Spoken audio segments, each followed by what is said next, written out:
धन्यवाद हो परमेश्वर का प्रिय श्रोता, क्योंकि उसी की कृपा से, बुद्धि व सामर्थ्य से हम दिन प्रतिदिन बढ़ते चलते हैं। हर रुकावट पर जय पाने के लिए परमेश्वर हमें सामर्थी हाथ से बढ़ाते चलता है। हम तीसरी रुकावट, जो धार्मिकता के विषय में है, उस पर मनन कर रहे हैं। जैसे ही आपका मन आपको दोषी ठहराए या आप स्वयं को दोषी पहचान लें, तो याद रखें कि परमेश्वर धैर्य करने वाला है तथा वह हर पल आपके मन को जांचता है। पवित्र आत्मा आपके जीवन में कार्य कर रहा है, जो आपको गलती या पाप के बारे में शोकित करता है तथा उसका परिणाम छुटकारा है। इसलिए उसी क्षण घुटने टेक कर या किसी भी दशा में आप क्यों न हो, बिना देर किए अपने अपराध को मान लो, क्षमा मांगो और याद रखो परमेश्वर का वचन कि यदि हम अपने पापों को मान लें तो वह हमारे पापों को क्षमा करने और हमें सब अधर्म से शुद्ध करने में विश्वास योग्य व धर्मी है। लेकिन वचन का ज्ञान न होने के कारण वे झिझकते हैं, प्रार्थना करके माफी मांगकर भी अपने आप को दोषी ही ठहराते रहते हैं, क्योंकि वे अपनी दृष्टि में बहुत शर्मिंदा होते गिर जाते हैं तथा स्वयं को क्षमा नहीं कर पाते। और उस क्षमा न कर पाने के कई कारणों में से एक कारण है कि परमेश्वर से जो क्षमा पाकर उद्धार पाया है, उसका सही अंदाज नहीं लगाया। वह कितना अनमोल है, नहीं पहचाना। क्षमा तो 500 रुपए की पाई, लेकिन उसे 5 रुपए के बराबर समझ बैठे हैं। इसलिए उनके अपने मन में क्षमा करने की तथा जिसे क्षमा कर दिया हो उसे भुलाने को तैयार नहीं होते। कुल मिलाकर परिणाम होता है कि अपने जीवन में परमेश्वर की दी हुई धार्मिकता को धुंधली आंखों से देखते हैं तथा प्रार्थना करने में कमजोर रहते हैं। इसी कारण प्रार्थना के बावजूद भी शरीर में बीमारी से छुटकारा नहीं पाते या बहुत देर बाद पाते हैं।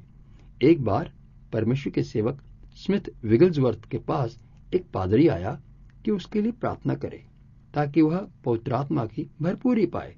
जब दोनों प्रार्थना के लिए बैठे तो पादरी बड़े ही नम्र भाव से मधुर शब्दों से प्रार्थना करने लगा और साथ ही कहा, हे परमेश्वर, मुझे पवित्र कर।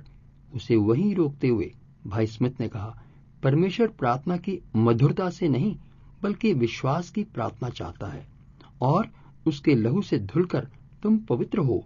जब अपने पापों की क्षमा मांगकर उद्धार पाया है और यीशु में तुम नई सृष्टि बने हो, पाप का मार्ग आप छोड़ चुके हैं। अब आपके लिए पवित्र आत्मा का वायदा है। हर प्यासे व्यक्ति को परमेश्वर पवित्र आत्मा देता है। इतना सुनते ही वह बुजुर्ग पादरी प्रार्थना करने लगा, वह अन्य भाषा बोलने लगा। ये धार्मिकता के विषय में अज्ञानता के कारण कमजोरी रहती है। इसलिए इस रुकावट के विषय में भी सही तरह से वचन का ज्ञान पाकर परमेश्वर की संगति में आनंद व दिलेरी से समय बिताएं, वह परमेश्वर की सामर्थ व उसके विश्वास में विजयी होते जाएं।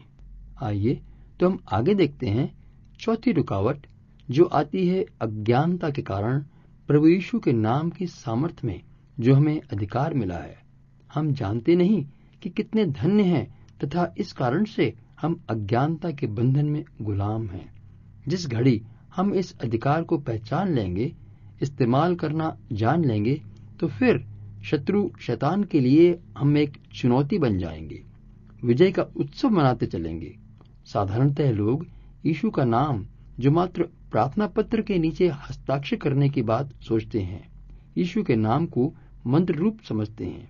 प्रार्थना करने में भले ही उनका विश्वास न हो, लेकिन आखिर में 2 अक्षर यीशु नहीं कहा तो प्रार्थना बेकार समझेंगे या फिर यीशु का नाम जपने रटने में प्रयोग करेंगे। कभी दृढ़ विश्वास से प्रार्थना करने का दावा करके यीशु नाम को विशेष महत्व देंगे कि इसे किस तरह कहना है। वास्तव में विश्वास में जो अविश्वास छुपा रहता है, उस कमी को पूरा करना चाहते हैं। ध्यान से सुने कि जब स्केवा के बेटों ने यीशु का नाम बोलकर दुष्टात्मा निकालनी चाहिए तो दुष्टात्मा उन पर झपट पड़ी, क्योंकि दुष्टात्मा भी जानती थी कि ये मात्र नाम बोल रहे हैं, इनके पास अधिकार नहीं है। इसमें देखने की बात यह है कि क्या आपको अधिकार मिल गया है? कैसे जानेंगे? परमेश्वर का वचन कहता है, हर विश्वास करने वाला अपने जीवन में कुछ चिन्हों को देख व दिखा सकता है। वह परमेश्वर की संतान बेटा बेटी कहलाने का अधिकार पाता है। उसे परमेश्वर के राज्य फैलाने की आज्ञा मिली है।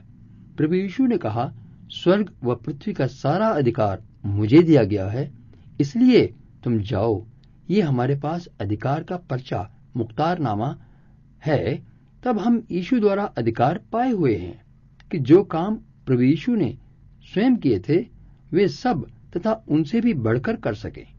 तब परमेश्वर हमारे मन मंदिर में, हमारी आत्मा में निवास करता है तथा हम उसके अधिकार से चलते फिरते कार्य करते हैं। तब हम यीशु का नाम बोलते हैं कि अन्य जाति को बता दें कि हमें इतना महान अधिकार परमेश्वर ने क्यों दिया है। अंधकार की शक्तियां हमारे बिना बोले पहचानती हैं कि हमें अधिकार मिला हुआ है। इस विषय को पूरी तरह न समझने के कारण इस वाक्य को यीशु के नाम से लेकर दुष्ट आत्मा ने बहुत से विश्वासी व सेवकों को भटका दिया है। समझें, यीशु के नाम से का क्या अर्थ है। यीशु के अधिकार से इस प्रकार हमें परमेश्वर के हजूरी में प्रार्थना करने का अधिकार यूं मिलता है कि पहले हमने यीशु पर विश्वास किया। यीशु अर्थात पाप से छुड़ाने वाला, पाप की सजा से बचाने वाला और पाप की तरफ पीठ फेर कर जब यीशु नाम में किए काम पर विश्वास किया तो परमेश्वर से हमें इसी यीशु के कारण अधिकार मिलता है। वह हम परमेश्वर को पिता रूप में पहचान पाते हैं। इसलिए हम परमेश्वर के पुत्र यीशु के संगी वारिस हैं। अब हम प्रार्थना करते हैं पिता से, या बीमार पर हाथ रखते हैं या दुष्टात्माओं को आज्ञा देते हैं, तो हमारे हुक्म के साथ यीशु के नाम में होने के कारण पाया अधिकार काम करता है। धोखा न खाएं मेरे प्रिय भाई, प्रिय बहन।